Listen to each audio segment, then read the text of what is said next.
We are in Math 1. We're on Lesson 8-5, Geometric Sequences. It's the 4th of March. And yes, it can see that. All right, so there's two different sequences that we talked about yesterday. There's arithmetic, and it is pronounced arithmetic, not arithmetic, because it's in a term of a sequence. So everyone say arithmetic. Arithmetic. Say arithmetic. Arithmetic. This is an arithmetic sequence. That's not what we're studying today. We're studying this one, which is a geometric sequence. But in order to talk about a geometric sequence, it helps to talk about the old one. So an arithmetic sequence goes 2, 4, 6, 8. Who do we appreciate? And then it keeps going 10, 12. Keeps going up and up and up. What's the pattern here with the quiet raised hand? What's going on, Gwen? It is linear. It is modeled by a linear function. And you can say, yeah, it goes up, +2, up, +2, +2, +2, over and over again. The main thing is it's adding every single time. You add by some same number. That same number, by the way, this is something I didn't talk about yesterday, has a name. It's a constant because it's a constant number, but this is also going to be a constant number as well. Whenever you add by the same number, it's also known as, and I'll write this in our notes, this same number is known as the common difference. In order to find the common difference, this is, again, I'm not teaching arithmetic sequences, but it is a review. To find the difference, you do the right minus the left. 4 minus 2 is 2, therefore 2 is the common difference, the number that needs to be added to get to the next term. Again, right minus left sounds vaguely familiar compared to the stuff that we're doing yesterday. So if I were talking about this linear function with another quiet raised hand, what is the general equation of a linear function? Y equals, Leo, mx plus b, let's write it down, mx plus b, where this m right here is that same common difference. So maybe I'll have this arrow come down here as well. This m is also the common difference. And then the b would be the, I don't know what it is, b. What is b, Cody? The y-intercept, yeah. So this is kind of a review all the way back from 8th or 7th grade, whenever you first learned this. So here is the major change. Whenever we talk about sequences, and again, a sequence is just a list of numbers. So I'll write here, this is another word for sequence is a list. I want to write this down. A list of numbers, aka they have a bunch of commas in between them, as opposed to a plus in between them, because that would be a series, right, Merrick? So we have a sequence. Whenever we have a sequence, we don't write f of x anymore because x can be anything. It can be 1.5, it can be pi, it can be e, it can be the square root of 2, it can be a bunch of numbers. We instead write a of n, meaning that you have only whole numbers that you're allowed to plug in. You can talk about the first term, the second term. You can't talk about the 3.295th term. That doesn't make sense. So we would say the same thing. We'd say this one would be some sort of initial value, which we would call a sub 0. And then we would add the common difference times the n minus some number here. Usually it's n minus here. If you do the first term, I can change these both to 1 and 1. This is supposed to be review, and I don't want to dwell on this, but this minus 1 matches that index 1 as well. All right, so this is what we did yesterday. We talked about a geometric sequence. So that differs from an arithmetic sequence because to get from the next term to the next term, it's not adding to and adding to. It seems to at first. 2, 4, 8, 16, 32. What's really going on here, Lily? You're multiplying by 2 at each step. Multiplying by 2, multiplying by 2. So in order to get to the next term, we are multiplying by the same number. And that same number also has a unique word. This one was common difference because we did the difference to get 2. We did 4 minus 2, but now we're doing 4 divided by 2. So it's not a common difference, it's a common, it's like a multiply, but we're dividing. There's a fancy word for divide. A fancy word for a fraction, really. Ratio. A ratio is just a fraction, so we're going to call that the common ratio. It is the same number every single time. In order to find that common ratio, you do right divided by left, which we'll talk about again in a little bit. So this is not modeled by a linear function. This is modeled by a different type of function, which you guys did talk about yesterday. Henry, what is that function called? I mean, it is a geometric sequence, but in terms of a function, yeah, exactly. Say it again. Exponential. Ran out of room there. So what is the general form of an exponential function? Again, we did talk about it yesterday. A times b to the power of x. So we're going to modify this. Yesterday we were using this equation over and over, which is fine, but technically x is, well, normally x in mathematics can be a decimal or some sort of irrational number or even a fraction. We are going to use a of n from now on. This is saying, hey, only plug in whole numbers because I can talk about the first term, the second term, the third term, but I can't talk about the 3.5 term. There is no 3.5 term. I can only talk about whole numbers. So now I'm going to modify this and say that it's some number. I'm going to call this a sub, I don't know, we'll call it 2. You can call it 1. I can talk about any term that I want. This says the first term, and I will write this down here. A sub 1 is the first, I can't spell, the first term. So the first term in this sequence is 2. So this 2 would go and live right here. And then I would not add, because over here I was adding when I have an arithmetic sequence. With a geometric sequence, I'm going to multiply by the same number over and over again. We call that the common ratio, and we usually use the word or the letter R for ratio. So I'll say the common ratio here to the power of, and I'm not using x's anymore. Look over here. We used to use x, now we switch to n's. We used to use x, now we switch to n. So instead of an x, we choose an n. And then we have to subtract again. We subtract whatever this index is here. If this is the first term, I subtract 1. And this seems familiar. It's what we did yesterday, right? There's a bunch of different ways that we can make these equations, which I will talk about in a second. So sometimes the common ratio is really hard to find, as you guys saw yesterday. So let me go ahead and make sure that your thinking caps are all on, nice and tight. They're not all loose. What is the common ratio? And on this one, right? What is the common ratio? Because up here is really easy. To get from 2 to 4 and 4 to 8 and 8 to 16, you're multiplying by 2, which I consider to be an easy problem. This is a much harder problem. What do you multiply to get from 4 to 6 or to get from 6 to 9? In theory, you're multiplying by that same number over and over again. Raise your hand if you think you have it already. I've been talking and stalling to give you guys some thinking time. Well, it's going to be a little bit less than 2 because if I multiply by 2, it's going to go to 8. So something a little bit less than 2. It's between 1 and 2. 1.5 is correct, but how can you find that every single time? What if instead I had chose to multiply by 2.35?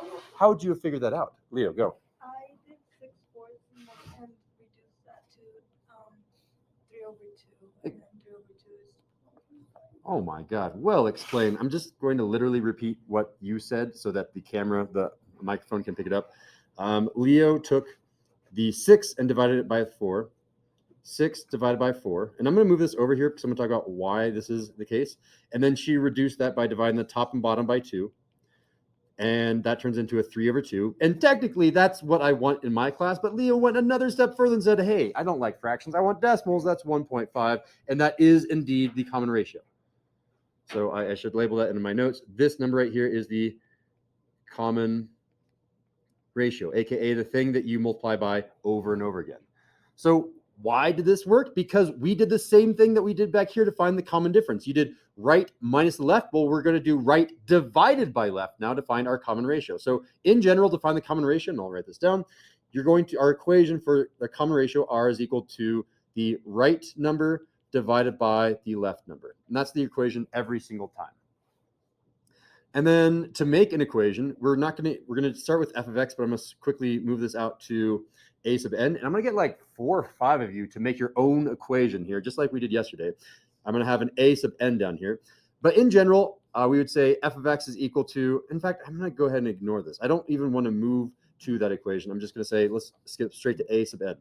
If you have an idea of how to make this equation right now, go ahead and volunteer. Maybe that'll help give someone else confidence on making a second equation. Henry has some confidence. Go for it, Henry. Oh, you're going with like, just go ahead and just say what A1 is. It's 5, right? 5 times 2 to the power of x minus 1. Yeah, and I switched the x's on you. Yeah, sorry. We're all on n's now. So n's mean whole number. Yeah, so n minus 1. And I'm just going to point out something that Henry did really well. He chose the first term and therefore decided to subtract 1. All right, someone else give me another equation because there's technically an infinite number of equations. Gwen, go for it. A sub n, yeah. Is equal to 20 times 2 and then or whatever, Good, yeah, because the third term is 20, therefore I do a minus 3. Another volunteer. Get them all out of here. Leo, go. N equals 80 times 2 to the power of n minus 5. Oh, 5? Let's count that again. 1, 2, 3, 4, 5. Yeah, my bad. 5.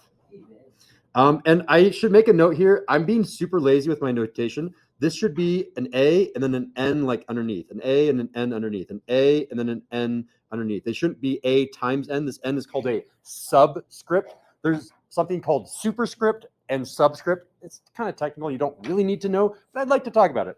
If I say A to the power of 2, technically that 2 is a superscript because it's A squared. It's on it. Like if I see lines here, on the line up here that says if it's squared or not. On the line underneath that tells you what the subscript is, which gives you a little bit more information about what we're talking about. I'm talking about the nth value of A, so therefore it's A sub n. If I was being really, really accurate, I'd say A subscript n, but that just is a mouthful, so I just say A sub n. Hopefully you guys are all okay with that now. Merrick has a question. Oh, he has a volunteer. Yeah, go for it. Equals How do you say this thing? A sub n. equals 40 times 2 to the power of n minus 4. Beautiful. There's another one up there. There's 2 more up there. Ivan? How do you say that? A sub n. Oh, A sub n equals 160 times 2 to the power of n minus 6. Yep. And the only one that we haven't got so far is that one right there. Who can use 10? Lily, sorry. I saw you first. A sub n equals 10 times 2 exponent n minus 2. There it is. Yeah. Cody, you can try to do another one if you want. It's hard because all the numbers up here have been done. You can go ahead and find the 0th value over here, which we don't know. You can find the 7th value over here, which we also don't know. Cody, you want to try it? Yeah. What do you want to do? I'll do the 1, the 7 value. All right. So how do you say this thing right here? A sub n. A sub n.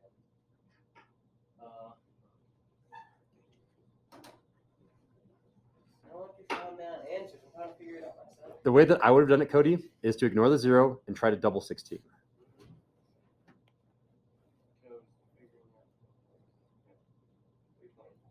320. Times 2 to the power of n minus 7. There it is. Yeah. So there's an infinite number of equations because this sequence goes on an infinite number of terms. And I probably shouldn't have this in the video recording, but I just want to go on a slight tangent because I love tangents. There is no true pattern unless I say that there is a pattern. I've said that these are geometric sequences and you should assume that for the rest of the unit. But if I didn't make that assumption, let's see if you guys can figure out the next term in the sequence. And I love doing this. It's really fun. Okay, ready, set. Here is my pattern. 1, 2, 3, 4, 5. I bet no one can guess the next term. It's actually 10. I knew it. What, Mr. Sandell? That's not a pattern. Well, now it goes 10, 20, 30, 40, 50. I bet no one can guess the next term. 100? It's actually 1,000 because I wanted to actually go up by like factors of square. The whole point is I can determine whatever pattern I want, and it makes sense to me because that's how patterns work. You can, to you guys, you were right. 6 was the most logical value here, and I can switch it up at any time as long as I follow some pattern. The pattern might be crazy complicated or it might be super simple. You guys always, and as humans, we try to find the most simple pattern possible because it usually is the best answer. It's called Occam's razor. The simplest answer is usually the right answer. But unless I tell you what that pattern is, you can't assume that. I have told you guys in this unit that the pattern is multiply by the same number over and over. That is the definition of a geometric sequence. Multiply by the same number over and over again. Because you have that assumption, you can now do some math. If you didn't have that assumption, you would be in this weird land of, I don't know what the pattern is exactly. Let's try 2 examples and we will be done with the video. Which sequence is geometric and why? I try to make this one extra tricky. We'll see which one of these is geometric. I mean, when I first look at this thing, I feel like I have a good intuition, but you might be wrong. All right, you guys have exactly 5 more seconds until you need to vote. We are eventually going to vote by holding up a 1 if we think the option is answer A, or 2 if you think the answer is B. If you think this is a trick question, you can put your thumb down and say neither of them are geometric. All right, everyone is going to vote. You're either going to do option 1, option 2, option 1 and 2, thumbs down, meaning neither. Which one is geometric? And then I'll ask why in a second. I just want to poll the class. Which of these is geometric? I did let you know it is a kind of a tricky question. Lena's saying 1 and 2, Cody's saying 2, Gwen's saying 1 and 2, Diego's saying 2, Ivan's saying 1, Lex is not voting, Lily's not voting, Henry's saying 2, Merrick, did you have a vote? 1 and 2. All right. I'm not going to tell you the answer yet. I want you to still think. We will have the answer in a second. Who can defend one of their answers? Quiet raise hand at this point. Cody, go for it. A is not a geometric sequence because 0 times 2 is not equal 1. Ah, look at that. Very good. I thought I would trick most of you, and I think I tricked some of you, so it makes me feel a little bit good. Yeah, I can't multiply by anything to get from 0 to anything. It would just say zeros constantly. So if I had taken that 0 off, then it would have been geometric because 1 times 2 is 2, 2 times 2 is 4, 4 times 2 is 8, 8 times 2 is 16. The fact that I included an extra 0 there means it's impossible. So I'll write here, not possible to multiply. All right, good job. All right, and someone other than Cody, does that necessarily mean B has to be geometric? I mean, Mr. Sindel did ask which of these is geometric. Maybe neither of them. Some of you, no one did a thumbs down. Option B, is it geometric? Is it not? I don't know. Who wants to try to defend this one? Mr. Sindel volunteers. I will defend this one. Here's how you solve these problems. Sometimes I'll ask you, is this geometric sequence, or is this a geometric sequence? And what you have to do is you have to check every single one of these to make sure they're the same ratio. I'm going to do right divided by left, check that one. Then I'm going to do right divided by left, check that one. Then I'm going to do right divided by left, check that one. If they are all the same ratio, then I have a common ratio, and it is a geometric sequence. So let's go ahead and do that. My first one I'm going to check is 80 divided by, why did I say 80? 20 divided by 8. I'm going to check to see what fraction that is. Then I'm going to check 50 divided by 20. Then I'm going to check 125 divided by 50. If these are all the same fraction, it is a geometric sequence. So this is where I need some help. I need to reduce these. I have no calculator on this problem. Divide the top and bottom by 4. Thank you. Okay. Divide by 4. 20 divided by 4 is 5. 8 divided by 4 is 2. Okay. So my common ratio should be 5 halves. If this one is not 5 halves, I'm in trouble. All right. New volunteer. This one is a quiet raised hand. Divide the top and bottom by D. 10. And what do you get, D? Whew. That's good. That's good. Look, 5 over 2, 5 over 2. So far, we have a common ratio. If this last one is also 5 over 2, it is indeed geometric. All right, this one's a little bit harder. What do we what do we divide the top and bottom by? Quiet raised hands. The trickiest one of them all. It's really big numbers here. What do we do? Gwen? I mean, 5 works. If it needs to go further, we can go further, right? If I divide by 5, the top here is going to be, someone shout it out, help me. 25. 25. Very nice. And this is going to get cut off. Thank God I have margins on this thing, so I can move this into the notes that are not cut up. 25 and 10. And oh, wait a sec. That's really close. Say it again, D. Okay. Well, we can't divide by 25 because 10 doesn't go into 25. Oh, divide by 5. Okay. I need some more room. Give me room, cuz. All right, so come down here. Let's divide this one by 5 and 5. Someone shout out the answer. 5 over 2. 5 over 2. Check this out. Because all of these are the same ratio, we have a common ratio. They are all common. They are all the same. So I can say, I'll write this as a note over here. All have a ratio, aka a fraction of 5 halves. So I'll say yes. Yay. Yes. It is geometric. They got cut off. All right, move you inside the printer margins. Perfect. All right, so that's one type of problem I might throw your way. I might ask you to complete the next few terms. Again, you'll have to find the common ratio to do that. Here's another type of problem I might throw at your way. And this is like one of those hard ones we did from yesterday. Find the 11th term of the sequence without a calculator. Oh boy, oh boy. Divided by a factor. So it's gonna. Yeah, we are assuming that this is geometric, which it is because it's in the geometric unit. How do I find that common ratio again? Divide the epsilon by the epsilon and then Yeah. So I hear two people saying two different things. So one of them said 486 divided by 729, and I heard someone else say do 324 over 486. Which of these is correct? I mean, both of them are correct because they're both giving me a common ratio. If I do right divided by left, what's the bigger number? do right divided by left. It doesn't matter which one is bigger on top or bottom because sometimes I can be going up and have exponential growth. Sometimes they can be going down and have exponential decay. As long as you're doing right divided by left, you're always going to get the correct fraction. So on these, we need to reduce. And I know I said no calculator, but I'm looking at the time. We've been sitting down staring at Mr. Snell for 21 minutes and 20 seconds. Let's go ahead and speed up this calculation and show you how to use your tools appropriately, right? If you have a scientific calculator and you just enter these in, it will reduce your fractions for you. 486 divided by 729 is this fraction of 2/3. How interesting. And 324 divided by 486 is this fraction. Oh, look, 2/3. So I can come back over here and I'm going to hand wave and be like, magically, we know that's 2/3. Magically, we know that's also 2/3. But how does that help us answer the question? The question was asking, what is the 11th term? I know the common ratio now. What do I do, Henry? You have to make the equation like a sub n equals 729 times 2/3 minus 1. Yeah. N minus 1. So we did n minus 1 because minus 1 is the first term. First term is 729.